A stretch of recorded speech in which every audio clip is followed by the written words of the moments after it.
to Chad's point, if we don't see this measure, if we don't see virus stimulus relief, whatever you want to call it, then what? To Scott Martin and Jackie DeAngelis, Jackie, then what? I wonder what your experts tell you could go kaboom if we don't get either.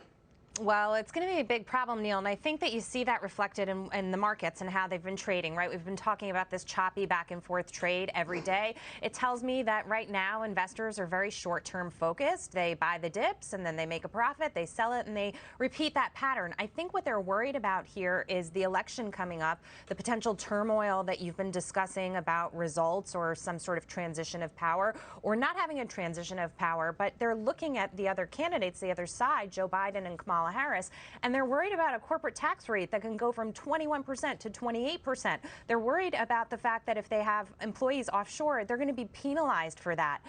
So that's one piece of this. The second piece is the COVID fallout, and I know it's city specific and some places are doing better than others, but here in New York City, it is very slow, and you wonder how some of these payments that companies have to make, they've been deferred, rents, all these things, eventually some of those bills are going to come due and people are going to have to pay when their business hasn't come back to the levels and maybe down 50% or 80%. And the final piece of this is I think Wall Street looks at earnings, right? We're expecting the third quarter to close and we're going to start to get numbers from companies. We know the second quarter was not good, and we're hoping there'll be some improvement, but it only may be marginal at this point. So there's a lot to get through here before we get to the end of the year, and we've all already been through so much over the last 6 months. To put it mildly, you know, Scott, I know it's a mug's game here, but let's say this, I think we'll get some sort of government relief bill, you know, to keep the government lights on to avoid a shutdown before the election. At least I hope we do. So I'm taking that out of the equation of potential worries.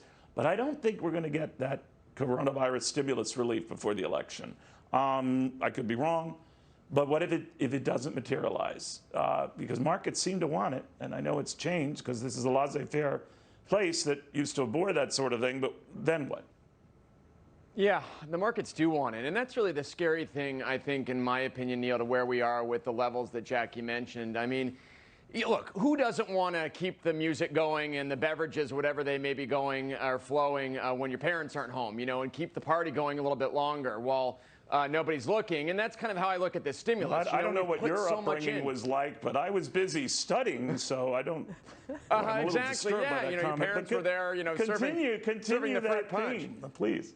Yeah, so, well, that's funny is what the parents in the room, maybe it's Congress here, Neil, thinking about how much stimulus has already been thrown in there. The Federal Reserve, too, you know, maybe kind of relegating to being maybe more of a passive bystander here now going forward, given that they've already put so much in. And that's really what I think the markets need to take into consideration is we have started to see some of the economic data improve. We started to see, obviously, some of the market numbers, depending on the week, improve. And therefore, I think the stimulus needs to work its way through. But to Jackie's point, we've already seen a little bit of improvement in earnings. And I think that's really what the market looks at going forward, is paying up for that rate of growth. And given that we've already seen somewhat of an improvement from Q2, I think that's where the market participants are going to start saying, hey, look, if we continue on this run rate of growth, therefore we're going to see higher prices in the S&P and NASDAQ going forward.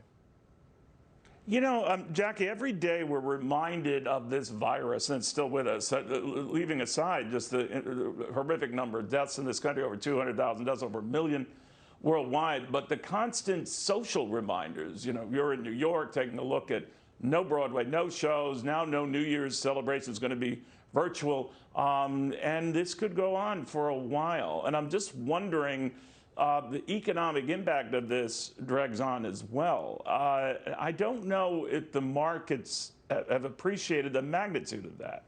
I don't think they have. You know, you show that picture of Times Square that we just saw, and we showed it 6 months ago, and it was remarkable that it's empty.